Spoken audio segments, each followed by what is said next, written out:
오늘 함께 은혜 받으실 말씀은 출애굽기 3장입니다. 출애굽기 3장 1절부터 10절까지 있는 말씀입니다. 구약성경 84쪽에 있습니다. 출애굽기 3장 1절부터 10절까지 있는 말씀입니다. 다 찾으셨나요? 제가 봉독해 드리겠습니다. 모세가 그의 장인 미디안 제사장 이드로의 양떼를 치더니 그 떼를 광야 서쪽으로 인도하여 하나님의 산 호렙에 이르매 여호와의 사자가 떨기나무 가운데로부터 나오는 불꽃 안에서 그에게 나타나시니라. 그가 보니 떨기나무에 불이 붙었으나 그 떨기나무가 사라지지 아니하는지라. 이에 모세가 이르되 내가 돌이켜 가서 이 큰 광경을 보리라. 떨기나무가 어찌 타지 아니하는고 하니 그때 여호와께서 그가 보려고 돌이켜 오는 것을 보신지라. 하나님이 떨기나무 가운데서 그를 불러 이르시되 모세야 모세야 하시니 그가 이르되 내가 여기 있나이다. 하나님이 이르시되 이리로 가까이 오지 말라. 내가 선 곳은 거룩한 땅이니 내 발에서 신을 벗으라. 또 이르시되 나는 내 조상의 하나님이니 아브라함의 하나님 이삭의 하나님 야곱의 하나님이라. 모세가 하나님을 배웠기를 두려워하여 얼굴을 가리매 여호와께서 이르시되 내가 애굽에 있는 내 백성의 고통을 분명히 보고 그들의 감독자로 말미암아 부르짖음을 듣고 그 근심을 알고 내가 내려가서 그들을 애굽인의 손에서 건져내고 그들을 그 땅에서 인도하여 아름답고 광대한 땅 젖과 꿀이 흐르는 땅 곧 가나안 족속, 헷 족속, 아모리 족속, 브리스 족속, 히위 족속, 여부스 족속의 지방에 데려가려 하노라. 이제 가라. 이스라엘 자손의 부르짖음이 내게 달하고 애굽 사람이 그들을 괴롭히는 학대도 내가 보았으니 이제 내가 너를 바로에게 보내어 너에게 내 백성 이스라엘 자손을 애굽에서 인도하여 내게 하리라. 아멘. 반갑습니다. 저는 오늘 출애굽기 3장 1절부터 10절까지 있는 말씀으로 모세 먼저 하나님을 만나야 합니다 라는 제목으로 함께 은혜 나누는 시간 가져보려고 합니다. 우리가 우리의 삶을 쭉 살아나가게 되면은 우리의 삶은 어떤 한 개인 혹은 한 나라, 한 공동체의 역사가 됩니다. 그래서 우리가 쭉 살아온 우리의 삶의 뒤를 돌아보면은 내가 지금까지 이런 삶을 살아왔구나, 이런 걸음들을 걸어왔구나 라는 것들을 보게 되죠. 그런데 그렇게 우리가 우리의 삶을 뒤돌아보고 내가 걸어온 발걸음들을 쭉 살펴보면은 여러분 어떤 생각이 들 것 같으세요? 내가 굉장히 좋은 멋진 혹은 완벽한 길을 걸어왔구나 라고 이야기할 수 있는 분이 얼마나 될까요? 사실 저도 제 삶을 돌아보면서 제 뒤에 지금까지 걸어온 삶의 길들을 쭉 살펴보면은 자랑스럽거나 기쁜 순간보다 제가 못한 것이 아쉽고 어려웠던 순간들이 훨씬 더 많이 있습니다. 그런데 우리가 그런 시간들을 보내고 있을 때 사실 우리가 하나님의 자녀이면서 하나님의 뜻 가운데 나아가길 원하고 내가 하나님의 뜻을 이루는 삶을 살기 원한다고 이야기는 하는데 내 삶 가운데 그런 일들이 얼마나 많이 일어납니까? 그렇지 않거든요. 그러면 그런 순간들 속에 우리는 어떤 마음이 들기 시작할까요? 가끔 이런 생각이 들 수도 있을 겁니다. 내가 사실 아무것도 아니었나? 사실 나에 대한 하나님의 계획은 없나? 아니면 내가 하나님에 대해서 오해를 하고 있었던 건가? 아니면 내가 하나님이 내 삶에 대한 계획은 사실 이것밖에 안 되는데 나는 오해를 해서 더 큰 꿈을 바라고 있던 건 아니었을까? 이런 여러 가지 생각들을 하시게 될 거예요.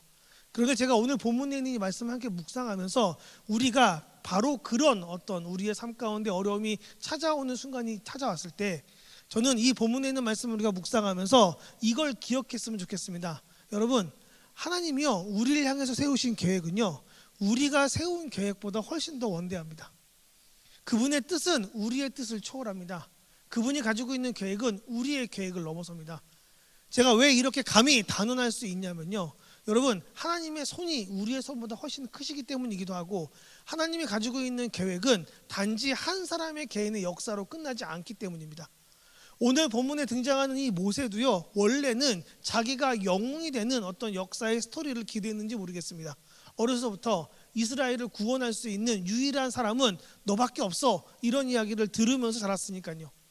그런데 그는 모든 일을 스스로의 어떤 감정 때문에 망쳐버리고 도망자가 되고 40년 동안 광야에서 양을 치면서 더 이상 아무 소망도 없는 사람으로 바뀌어버렸습니다.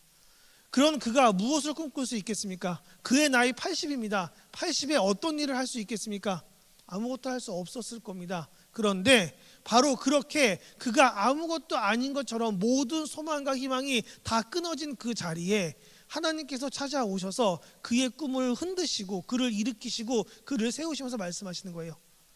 지금부터 내가 너와 함께 할 것이고 지금부터 내 계획이 내 삶 가운데 이루어질 것이다. 그리고 그 꿈은 모세가 꿨던 꿈보다 훨씬 더 원대하고 구체적이고 또 완전합니다.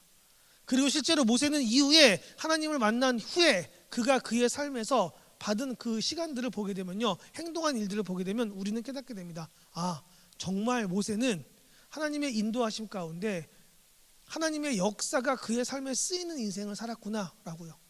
저는 우리의 인생도 마찬가지라고 생각합니다. 우리가 스스로의 인생을 개척해 나가면 그냥 단순히 내 이야기로 끝나는 내 삶의 역사겠지만 하나님께서 내 삶에 개입하시고 내 삶에 그분의 능력을 베푸시기 시작하시면 저는 믿습니다. 우리의 삶은 구원의 역사, 구원의 이야기의 한 페이지를 장식하게 될 겁니다. 그건 우리의 이야기가 아닙니다. 우리를 통해서 말씀하시는 하나님의 이야기입니다. 저는 우리 주한중학교 모든 청년부 여러분들의 삶이 그런 귀한 은혜의 시간들 될 수 있게 되기를 주님의 이름으로 축복합니다. 그래서 여러분들의 삶을 누군가 살펴보았을 때 그곳에서 한 사람의 이야기를 발견하는 게 아니라 그 사람을 통해 역사하신 하나님, 그 사람을 통해 이 세상을 뒤흔드시는 하나님의 역사가 우리의 삶 가운데 함께 할 수 있게 되기를 주님의 이름으로 축복합니다. 오늘 본문에서는요, 모세가 굉장히 자신의 어떤 그 자신감 이런 것들이 다 떨어진 그런 상태에서 정말 40년 동안 어떻게 보면 죽은 사람처럼 살아가는 모습으로 등장합니다. 우리 3장 1절에서 2절에 있는 말씀을 우리 함께 보겠습니다. 모세가 그의 장인 미디안 제사장 이드로의 양떼를 치더니 그때를 광야 서쪽으로 인도하여 하나님의 산 호렙에 이르매 여호와의 사자가 떨기나무 가운데로부터 나오는 불꽃 안에서 그에게 나타나시니라. 그가 보니 떨기나무에 불이 붙었으나 그 떨기나무가 사라지지 아니하는지라. 아멘. 여기서 지금 그 모세가 이른 호렙산이라고 하는 산의 이름은, 호렙이라고 하는 산의 뜻은요, 쓰레기산 이렇게 보시면 됩니다. 그러니까 그곳에 아무것도 없고 무언가 유익이 없는 산이기 때문에 아마 돌산 같은 거겠죠. 사막 가운데 있는 사람들이 그곳에서 얻을 게 아무것도 없기 때문에 그곳을 그렇게 아무 가치 없는 이름으로 붙였던 것 같습니다. 그런데 모세는 그런 곳에서 양을 치고 다 돌아다니면서 어떻게 해서든 이 양을 먹이는 어떤 시간을 보내고 있는 거예요. 왜냐하면 그가 지금 양을 치고 있는 지역, 여기 양떼의 주인으로서 어떤 움직이고 있는 이 지역은 미디안 사막 지역이거든요. 미디안이라고 하는 땅은 땅 거의 대부분이 사막으로 이루어진 양을 치기 적합하지 않은 땅인 겁니다. 그런데 그럼에도 불구하고 모세가 그 일을 하고 있는 이유는 그게 그가 맡은 일이었기 때문이기도 하지만, 그리고 또 그의 조상들이 목축업을 했던 그런 어떤 전력들이 있기 때문에 그는 아마 이 일을 했던 것 같아요. 근데 중요한 건 뭐냐면 모세가 광야에서 40년 동안을 이런 시간을 보냈다는 겁니다. 한번 생각해 보세요. 내가 어제도 양들을 치면서 어떻게든 풀을 먹이려고 돌아다니는 시간을 보냈어요. 오늘도 나는 그런 시간을 보내야 됩니다. 내일은요? 내일도 마찬가지로 그런 시간을 보내야 되겠죠. 그러니 모세 입장에서는요, 어제나 오늘이나 내일이 별반 다르지 않는 겁니다. 물론 뭐 계절이나 날씨가 변해서 특별한 이벤트 같은 게 발생하기도 하겠지만 중요한 건 뭐냐면 그래도 그의 삶의 의미는 이 양떼들밖에 없는 거예요. 이 양떼들을 내가 어제도 먹이고 오늘도 먹여야 되고 내일도 먹이는 인생, 그리고 그걸 찾기 위해서 이 광야 여러 곳곳을 전전긍긍하며 그렇게 내가 이 양들을 먹일 수 있는 곳을 찾아다니는 것, 이게 그의 삶의 인생의 전부인 겁니다. 여러분, 그런 시간을 지금 모세가 왜 보내고 있습니까? 모세가 어떤 사람인데요? 원래 모세는 날대 위기 가운데 태어났습니다. 제가 지난번 설교할 때도 이야기했지만 바로 왕이요, 어떤 일을 행했습니까? 당시에 태어난 아이들 중에 남자아이들 다 죽이라 그랬어요. 그런데 산파들이 죽이지 않으니까 직접 죽이러 다닙니다. 그래서 어떻게 모세의 부모가 결정을 합니까? 이 아이를 죽일 수는 없으니까 갈대 상자에 담아서 물에 띄워서 보내죠. 그랬더니 그 갈대 상자에 있는 이 아이를 누가 발견합니까? 바로의 딸이 발견해서 자기의 양아들로 삼습니다. 그래서 모세는요, 히브리인이었음에도 불구하고 그때 당시에 애굽의 아주 높은 왕자들만 받을 수 있는 교육을 받을 수 있었던 사람이었고요. 그리고 그때 당시에 그의 누나였던 미디암이 아주 머리를 잘 써서 그 애굽 공주가 젖을 먹이지 못한다는 걸 알고 어떻게 합니까? 유모를 소개시켜줘요. 근데 그게 누굽니까? 모세의 친엄마 아닙니까? 그래서 모세의 친엄마가 가서 어떻게 해요? 이 아이를 키우면서 아이에게 계속해서 신앙교육을 하고 내 뿌리가 어디인지, 그리고 하나님이 어떻게 너를 인도하셨는지를 쭉 이야기하겠죠. 그러니 이 모세라고 하는 인물은요, 아마 자기가 어머니로부터 들은 그 이야기를 쭉 배우면서 생각했을 겁니다. 아, 그래, 이스라엘 백성을 내가 해방시킬 수 있는 방법은 나밖에 없을 거야. 왜냐하면 모세가 태어나던 바로 그 시점이 어떤 시점입니까? 당시에 그 이스라엘 백성이요, 애굽의 종살이를 하게 된 지 300년이 넘는 그런 시점이었거든요. 그래서 이제 조금만 더 있으면 400년이 채워집니다. 400년이 채워지면 어떤 일이 벌어집니까? 하나님이 이스라엘 백성에게 처음에 가나안 땅에 들어갈 때 창세기에서 아브라함에게 이런 약속을 했어요. 너네가 400년 동안 애굽에서 종살이 할 거지만 400년이 지난 이후에는 너희가 출애굽하게 될 거야. 그런데 그 일이 이루어지기 위해서는 이 이스라엘 백성들이 애굽의 군대를 이길 수 있을 정도의 힘이 있어야 되는데 그럴 수 있습니까? 없어요. 그들은 그저 노예일 뿐이고 그들은 시키는 일밖에 못합니다. 그들은 전쟁에 능한 자들도 아니었고 그들은 어떻게 싸워야 되는지도 모르는 사람들이었어요. 그런데 그런 사람들이 어떻게 애굽으로부터 출애굽할 수 있겠습니까? 가망성이 없는 거예요. 그런데 그런 시기에 이제 한 60년밖에 안 남았던 그 시기에 누가 태어나는 거예요? 모세가 태어난 겁니다. 그런데 이 아이가 애굽의 왕자인 거예요. 그걸 보는 순간 많은 사람들은 무슨 기대를 했을까요? 아, 하나님께서 우리를 출애굽시키는 방법이 바로 그를 통해서구나. 모세도 마찬가지 아니었겠습니까? 그 이야기를 듣고 그래, 그 소중한 일을 내가 해야 돼, 이 백성을 내가 품어야 돼, 이런 마음으로 준비하지 않았겠습니까? 그런데 그의 나이 40세가 되었을 때 그가 준비했던 모든 것들이 무너지는 사건이 발생합니다. 애굽인하고 그리고 히브리 노예가 둘이 이야기를 하는데 히브리 노예가 굉장히 이렇게 억압당하고 있는 모습을 보게 된 거예요. 근데 가만히 두고 보니까 잘못하면 죽게 생겼는 겁니다. 그래서 어떻게 합니까? 모세가 가서 그 일에 개입을 합니다. 그 일에 개입을 했는데 개입할 때 방법이 옳지 못했어요. 가서 뭔가 이렇게 변호하거나 이야기해주면 되는 거였는데 그렇게 하지 않고 주변을 둘러보니까 누가 없는 거예요. 그래서 어떻게 했습니까? 조용히 가서 그를 때려 죽입니다. 본 사람은 누구밖에 없어요. 자신과 같은 히브리인 동족밖에 없는 겁니다. 그리고 그의 시체를 숨겼습니다. 그리고 아무 일도 없을 줄 알았어요. 그랬는데 나중에 어떤 일이 벌어집니까? 그 히브리인들 입에서 나온 소문 때문에 결국 자기가 애굽 관료를 죽였다는 게 발각이 됩니다.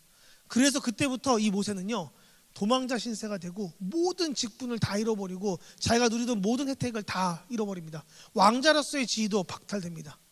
그래서 어떻게 됩니까? 이제 모세는 여기 미디안 땅으로 도망쳐 와서 여기서 양을 치는 자가 돼서 40년 동안 시간을 보낸 거예요. 모세가 지금 이 순간 무슨 생각을 하겠습니까?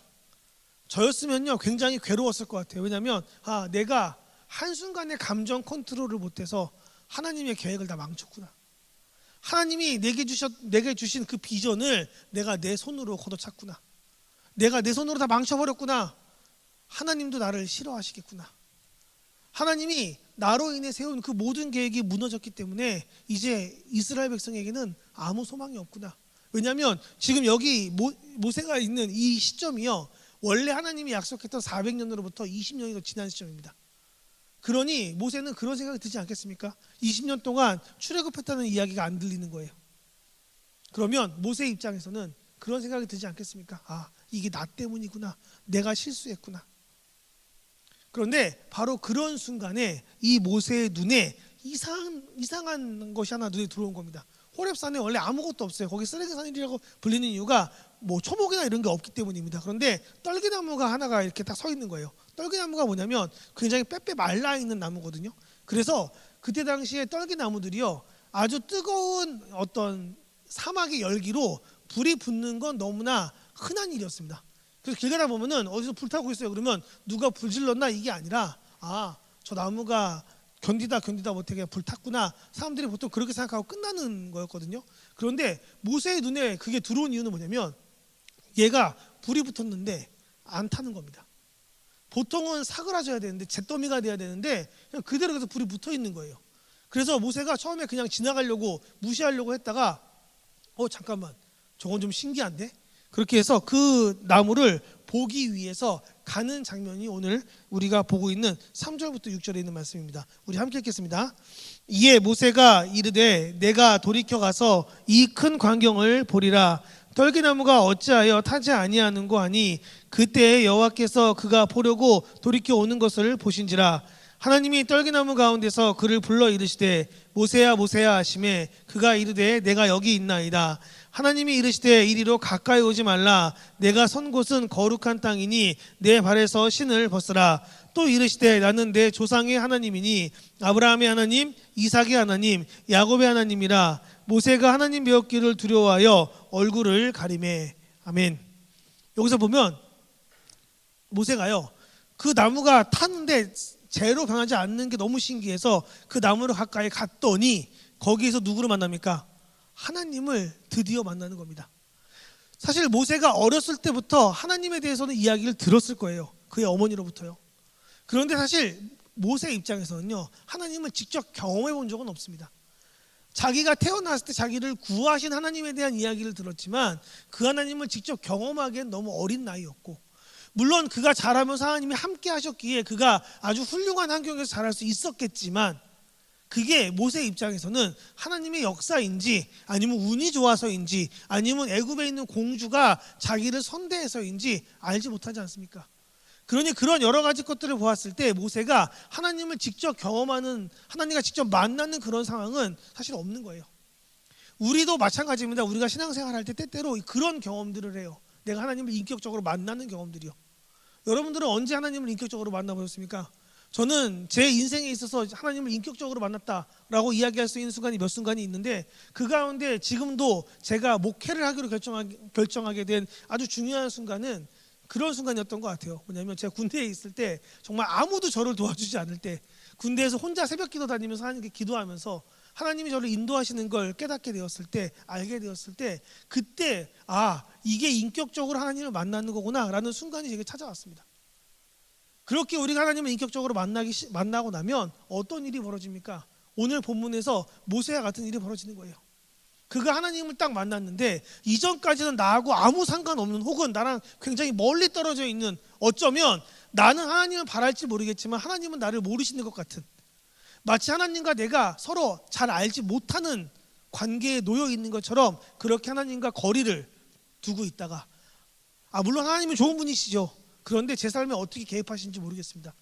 물론 하나님은 완전하신 분이시죠. 그런데 내 인생에는 좀 그 완전함이 덜하신 것 같습니다. 하나님은 물론 능력 있으시죠. 근데 하나님은 그 능력을 나를 위해서 쓰지 않으시는 것 같습니다. 우리가 보통 그런 어떤 시간들을 보내지 않습니까? 그런데 그렇게 나와 하나님과의 거리를 두며 살아가다가 어느 순간 내가 하나님을 인격적으로 만나게 된 순간 이 거리가 확 좁혀지는 거예요. 오늘 본문도 마찬가지입니다. 모세가 그 떨기나무 가운데 딱 갔는데 갑자기 누가 나를 느닷없이 부르는 거예요. 하나님이시라는 걸 대번에 알았습니다. 근데 문제는 뭡니까? 모세가요, 하나님 앞에 떳떳한 사람이 아니라는 겁니다.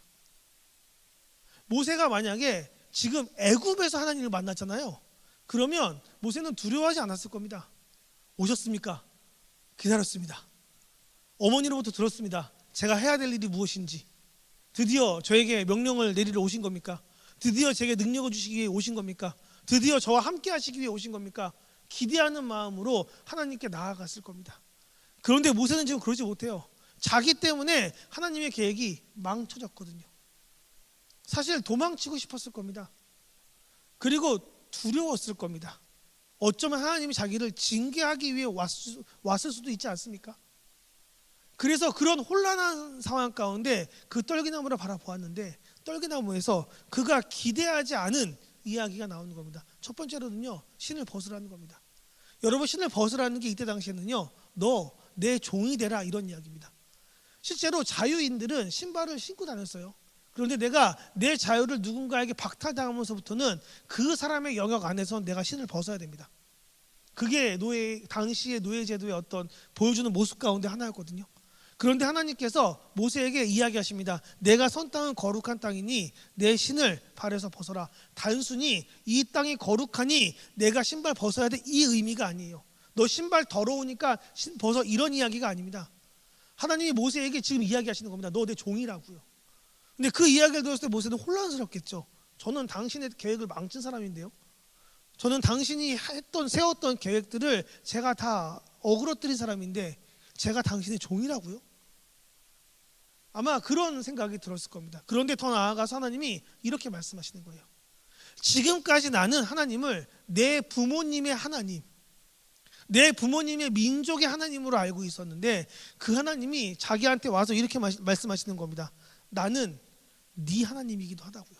네 조상의 하나님이고 이제 나는 내 하나님이 될 거라고요.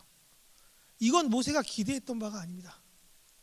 그런데 왜 하나님이 와서 지금 이런 이야기를 하시는 겁니까? 저는 이렇게 생각합니다. 이제 하나님의 때가 된 겁니다.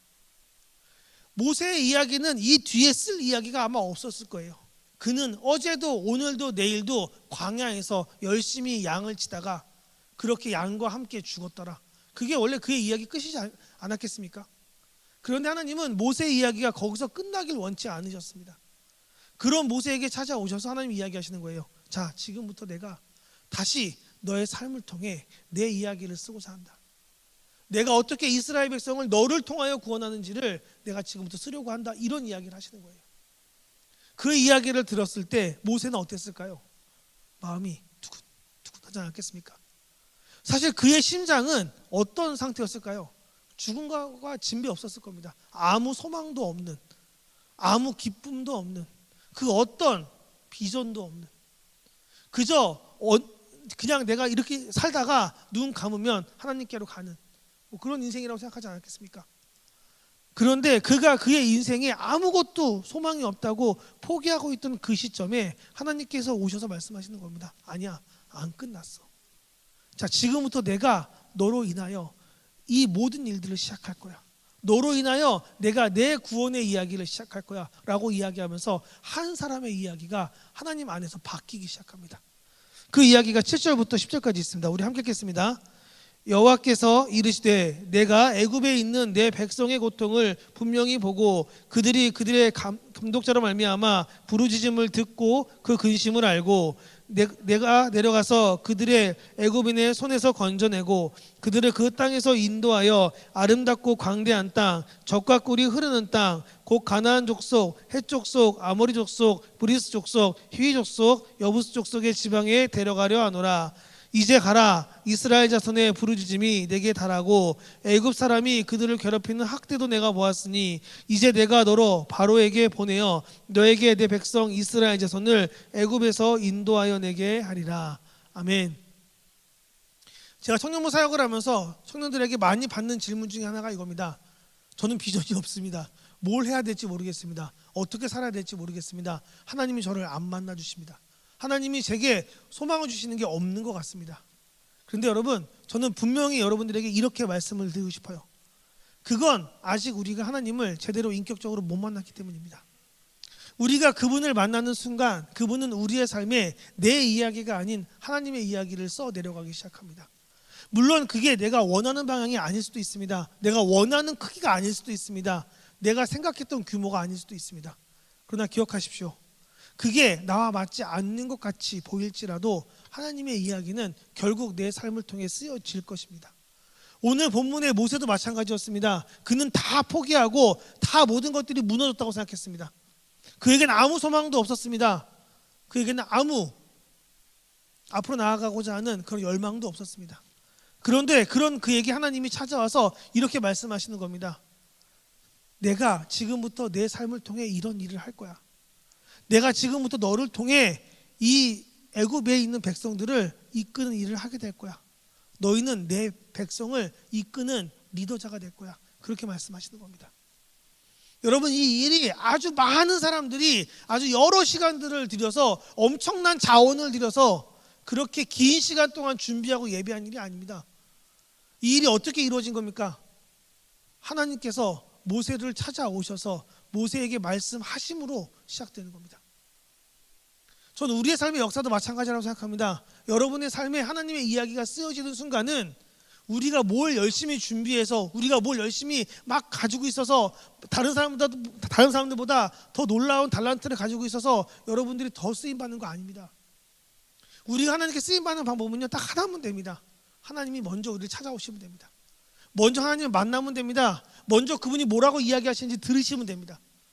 그리고 그곳에서 우리가 하나님의 음성에 귀를 기울이고 그분의 뜻을 우리가 받아들일 수 있게 되었을 때 저는 믿습니다. 그 사람의 인생은 그 시간부터, 그 시점부터 이제 하나님의 이야기로 바뀌게 될 겁니다. 그리고 그렇게 우리의 삶이 하나님의 이야기로 가득 차게 되었을 때 저는 믿습니다. 그 한 사람을 통해 이 온 땅 가운데 하나님을 믿지 않는 수많은 영혼들이 아버지께 돌아오는 일에 우리의 삶이 귀히 쓰임 받을 것입니다. 저는 우리 주한중학교 모든 청년부 여러분들이 바로 그런 삶을 살 수 있게 되기를 주님의 이름으로 축복합니다. 그래서 우리의 인생의 이야기를 써 내려갈 때 내 개인의 이야기를 쓰는 것에 만족하는 게 아니라 그 이야기 위에 하나님께서 더 씌우시는 하나님의 이야기가, 그 구원의 이야기가, 그 기쁨의 이야기가, 그 소망의 이야기가 우리의 이야기가 될 수 있게 되기를 주님의 이름으로 축복합니다. 그래서 우리의 모든 삶이 그런 귀하고 복된 인생이 될 수 있게 되기를 주님의 이름으로 축복합니다.